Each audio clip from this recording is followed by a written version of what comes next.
Hello everyone.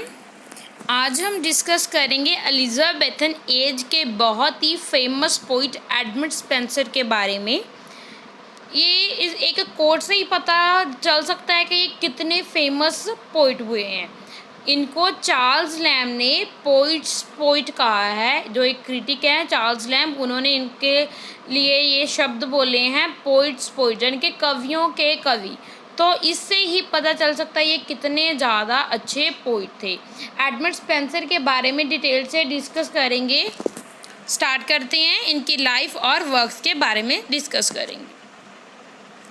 Edmund Spenser is considered as one of the greatest poets and as recognized as one of the premier craftsmen of modern English verse in its infancy।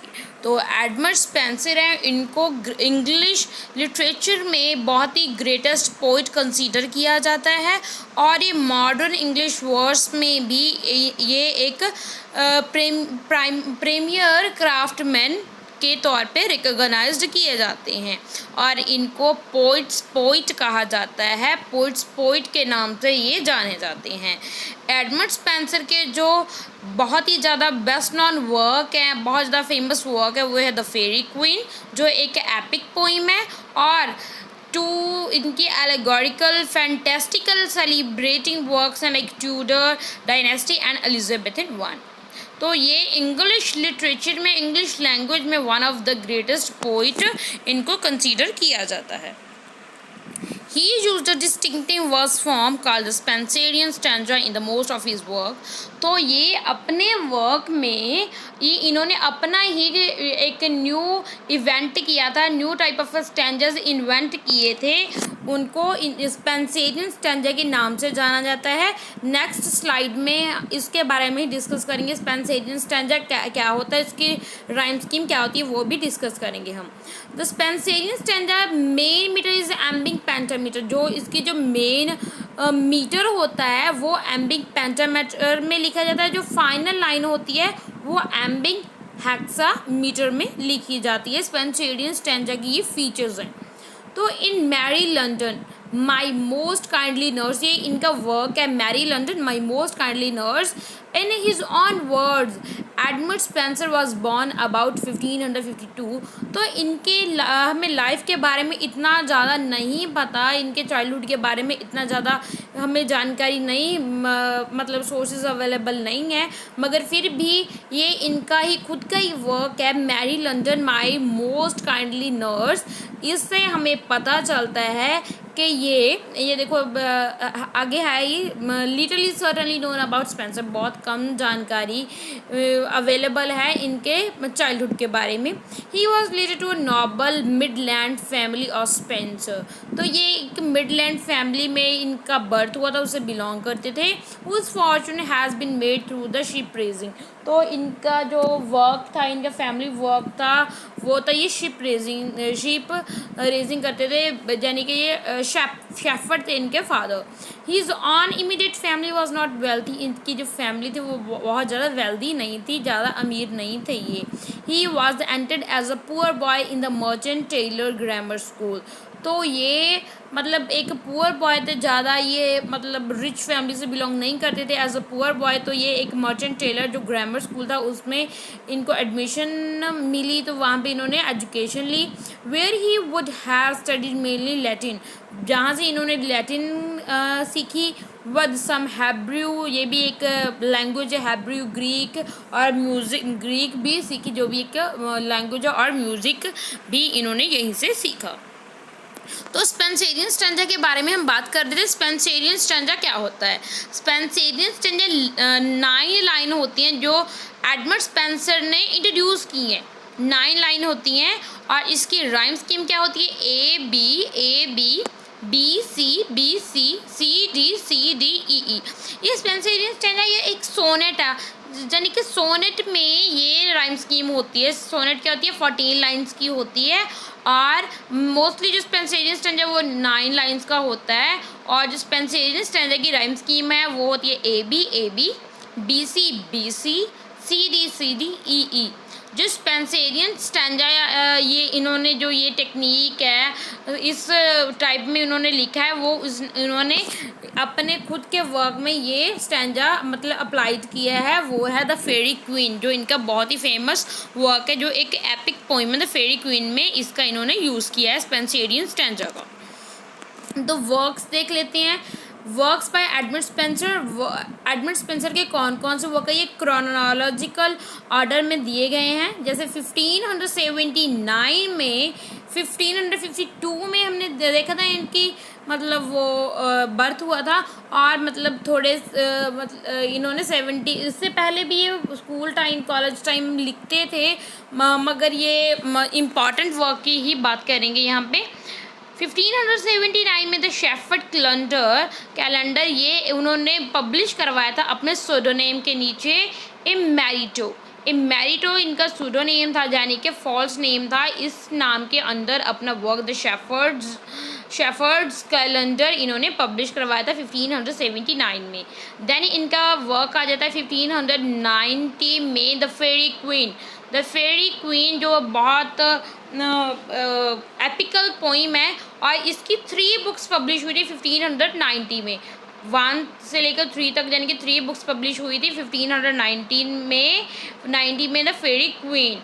तो 1591 में complaint containing sundry small poems of the world vanity entered into the standard register in 1590। तो 1591 में इन्होंने एक collection जो poems का था वो पब्लिश करवाया, जो सभी आप देख सकते हो स्क्रीन पे। जैसे 1591 में जो कलेक्शन था उसमें ये इंक्लूड कर दी हैं पोइम्स, जैसे the ruins of time, the tears of the muses, Virgil's gnat, prosopopoia or mother Hubberd's tale, ruins of Rome by Bailey, Muiopotmos or the fate of the butterfly, vision of the world vanity, the vision of Bailey, the vision of Petrarch। ये सभी works आ जाती हैं। 1595 में इनका work है the एमोरिटी and एपिथैलेमन, जिसमें ये दोनों वर्क हैं। जैसे 1595 में ही आते हैं ये 2 वर्क हैं। एमोरिटी ये अलग अलग वर्क है। एपिथैलेमन आगे प्रोथ है मेलियन, ये भी 1595 में आता है। द फेरी क्वीन की जो बुक्स हैं पहले हमने डिस्कस किया है, जो 3 बुक्स हैं वो इनकी ये जो इनकी बुक्स हैं वो पहले पब्लिश हो गई थी, और जो 1595 में इनकी जो बुक्स हैं वो आई थी 1595 में 4 to लेकर 6 तक की। तो इनके नोटेबल वर्क्स हैं जो नोट करने होंगे, हमें पता होना चाहिए ये वर्क्स एडमंड स्पेंसर ने लिखे हैं। वो है फर्स्ट नंबर पे the Faerie Queene, next is the shepherd calendar, mutability cantos, a view of the present state of Ireland, Amoretti, complaints ये एक कलेक्शन है पोइम्स का जो पब्लिश हुआ था, उसके कौन कौन सी पोइम्स इंक्लूड करती है वो भी डिस्कस किया है हमने। Colin cloth come home again, ये सभी इनके नोटेबल वर्क्स हैं। अब देख लेते हैं शेफर्ड कैलेंडर, ये बहुत फेमस वर्क है। इनके की पॉइंट्स मेन पॉइंट्स हम डिस्कस करेंगे। ये जो वर्क है ये फर्स्ट मेजर वर्क है जो 1579 में पब्लिश होता है। एडमंड स्पेंसर का ये वर्क है, फर्स्ट मेजर वर्क है। And eclogue is a short pastoral poem that is in the form of a dialogue or soliloquy. तो ये एक है एकोलॉग है। एकोलॉग क्या होता है? एक पेस्टोरल पोइम है। पेस्टोरल पोइम जो एक एकोलॉग फॉर्म में लिखी गई है, यानी कि डायलॉग फॉर्म में लिखी गई है, जिसमें सिर्फ एक ही बंदा के डायलॉग होते हैं, सोलिलोक्वी होती है। तो although in the all month together from an entire year, each one stand along as a separate poem। तो इसमें जितने शेफर्ड कैलेंडर में क्या होता है, जितने भी मंथ होते हैं ईयर के, यानी कि 12 मंथ होते हैं, उसी ईयर पे बेस्ड उन्होंने जो पोइम है, ईच पोइम 12 पोइम्स हैं, तो 12 जो ईच हर एक पोइम हर एक मंथ को डोनेट करती है अलग से। उस मंथ के बारे में जो फीचर्स हैं वो सेपरेट पोइम उसी पे लिखी गई है हर एक मंथ पे। Additions of the 16th and 17th centuries include woodcuts from each month poem and thereby have a slightly similar to an emblem book which combines a number of self-contained pictures and texts. तो ये मतलब 16 और 17 century की ये इस type of book है कि इसमें जैसे सिम्बल्स नहीं होते, सिम्बल्स वगैरह एम्बलम वगैरह वो सब इन्होंने इस पोइम में बताने की कोशिश की है। ये मंथ इसको सिम्बोलाइज करता है, इसको एम्बलम करता है, ये क्या इस मंथ के फीचर्स क्या हैं, ये सब कुछ।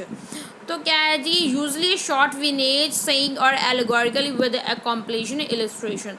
तो क्या है, शॉर्ट विग्नेट है, सेइंग है, एलेगरीज है इसमें शेफर्ड कैलेंडर में, और इलिस्ट्रेशन भी दिया गया है अलग अलग पार्ट्स का, अलग अलग पॉइंट्स में। नेक्स्ट आ जाता है the Faerie Queene. The Faerie Queene ये एक मास्टरपीस है, एक एपिक पोइम है बाय एडमंड स्पेंसर। तो हमने डिस्कस किया था, ये इसको 2 बार इन्होंने पब्लिश करवाया। जो फर्स्ट 3 बुक्स हैं द फेरी क्वीन की, वो 1590 में पब्लिश होती हैं, और जो सेकेंड सेट होता है 3 बुक्स का, वो होते हैं पब्लिश 1596 में।